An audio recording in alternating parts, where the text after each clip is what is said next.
सिद्ध किया कि धरती गोल है, सूर्य का चक्कर लगाती है। धरती से सभी ग्रहों का मान, परिधि और व्यास बताया, सूर्य से दूरी को बताया, साथ ही दशमलव प्रणाली विकसित की। दशमलव प्रणाली जो साइंस तरक्की कर गई, उसके मूल में आपका भारतीय ज्ञान विज्ञान है। और उन्होंने गणित में शून्य का प्रयोग सबसे पहले प्रारंभ किया, जो आप बता रहे थे। और देखिए एक जो सुंदर मैं निकाल के लाया हूं आपके लिए, चतुरधिकम शतमष्टगुणम द्वाषष्टिस तथा सहस्राम। अब संस्कृत इतना आनंद है संस्कृत के श्लोकों में, मैं आपको बता नहीं सकता, मैं इसको अनुभव करता हूं। संस्कृतस्य श्लोकेषु यादृशः आनन्दः कुत्रापि कस्यामपि भाषायां नास्ति न भवितुं शक्नोति। संस्कृत जैसा सोना होता है, संस्कृत में कुछ लिखते हैं सोने में जटित कर दिया आपने, इसलिए तो परंपरा चली कि जो भी बढ़िया से बढ़िया चीज उसको संस्कृत में अनुवाद कर दो, देखो चिरस्थायी हो जाएगा, चिरस्थायी। महात्मा बुद्ध के उपदेश पाली में, महावीर जैन के उपदेश प्राकृत में, जैसे हम लोग हिंदी बोलते हैं उसमें पाली प्राकृत थी, अच्छी बात है, सबको समझ में आएगी, किंतु वो अमर हो जाए।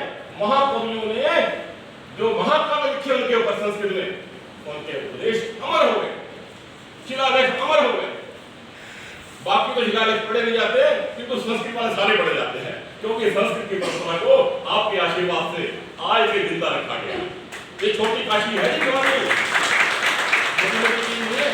ये हमारा सौभाग्य है कि आज भी इस छोटी काशी की सर्वत्र चर्चा होती है। यहाँ पे नाड़ी वैद्यों की चर्चा होती है, शिव नारायण शास्त्री की चर्चा होती है, जैसे भिवानी का नाम आता है यहाँ पे दिग्गजों की चर्चा होती है, यहाँ के ज्ञानी विज्ञानियों की चर्चा होती है, जो कहीं नहीं है, दुर्लभ। और तो चतुरधिकम शतमष्टगुणम द्वाषष्टि तथा सहस्राणाम आयुतद् वयत् विषकंभस्य आसन्नौ परिणाम। देखिए 100 में 4 जोड़े, 8 से गुणा करें, फिर 62,000 जोड़े, इससे एक ऐसे वृत्त की परिधि मिलती है जिसका व्यास 20,000 है। और पूरी जो पाई थ्योरम है, जो पाई का मूल्य है, पाई का जो मान है, वो इसमें दिया हुआ।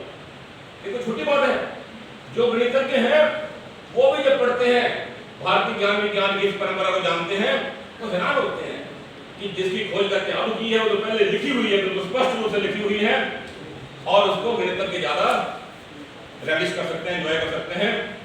प्राचीन उड़न खटोले, इसकी जो चर्चा होती थी, जब तक ये आविष्कार नहीं हुए थे, लोग कहते थे जो ऐसी है गप है। अब समझ गए कि नहीं, भारत का ज्ञान विज्ञान इतना उन्नत था कि ये हकीकत थी।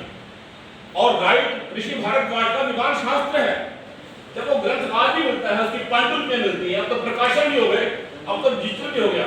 संस्कृत के अंदर लिखे हुए ग्रंथों के एक शब्द के जर्मन में अनुवाद हो रहे हैं, विदेशी भाषाओं में अनुवाद हो रहे हैं, और उनका प्रचार प्रसार संरक्षण किया जा रहा है सरकार की ओर से भी, विदेशियों विद्वानों की ओर से भी। किंतु आवश्यकता है आप और हम भी उसके अंदर जुड़ करके पेटेंट अपना कराएं। पता है ना पेटेंट की समस्या है, तो पेटेंट का युग है। तो आज हमने तो सब कुछ मुफ्त बांट दिया, पेटेंट भी नहीं कराया, किंतु अब पेटेंट के युग के अंदर युवा पीढ़ी आगे आए, शोध कार्य के अंदर कम से कम जो आपके ऋषि मुनियों का तत्व ज्ञान है, ज्ञान विज्ञान है, उसके पेटेंट आपके पास हों। तो खैर वो एक लंबा विषय चलेगा उसका, तो अभी मैं इसी को संपूर्ण करना चाहता हूं। तो राइट बंधुओं से पूर्व वायुयान की खोज भारद्वाज ऋषि ने कर दी थी। वायुयान बनाने के सिद्धांत मौजूद थे, और ऋषि भारद्वाज ने ईसा 600 ईसा पूर्व इस पर एक विस्तृत शास्त्र लिखा था, जो विमान शास्त्र के नाम से उपलब्ध है। और भी बड़ी बातें इसमें दी हुई हैं। अब आया पाइथागोरस का सिद्धांत। आपने पढ़ा होगा गणित के अंदर अंक गणित है, बीज गणित है, रेखा गणित है। जो रेखा गणित है उसके जो ऋषि बोधायन, और पूरे का पूरा श्लोक दिया हुआ, बताइए हम कैसे उसको कोई निकाल सकता है, प्रत्यक्ष को प्रमाण किया। दीर्घ चतुरस्याक्षणया रज्जु पार्श्वमानी तिर्यकमानी च यत् पृथक् भूते कुरुतस् तदुभयं करोति। AC square is equal to AB square plus BC square।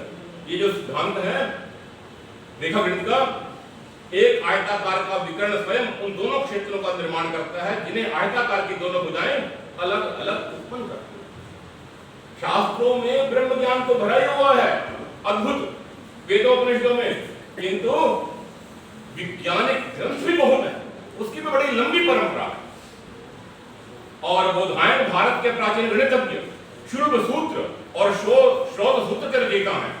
Pythagoras के सिद्धांत से पूर्व बोधायन ने ज्यामिति के सूत्र रचे थे। तो बहुत विस्तार से है। ऐसे ही जहाजों का विज्ञान, समुद्री जहाजों का युक्ति कल्पतरु ग्रंथ है। आप गूगल पर सर्च कर सकते हैं, ये ग्रंथ देख सकते हैं। युक्ति कल्पतरु न सिंधु गाद्यार्ह लोहो बंधम तल लोह कांतै भेदे लोहम विपद्यते तेन दिनेषु नौका गुणेन बंधम निजगाद बोधः। राजा भोज का कहना है कि जहाज के तल में तख्ते जोड़ने में लोहे का प्रयोग नहीं करना चाहिए। यह उजागर करता है कि इससे समुद्र में चुंबकीय चट्टानों के प्रभाव से जहाज चुंबकीय क्षेत्र के भीतर आ जाता है, जिससे वह डूब जाता है। और भी तरणेर विश्व दर्शित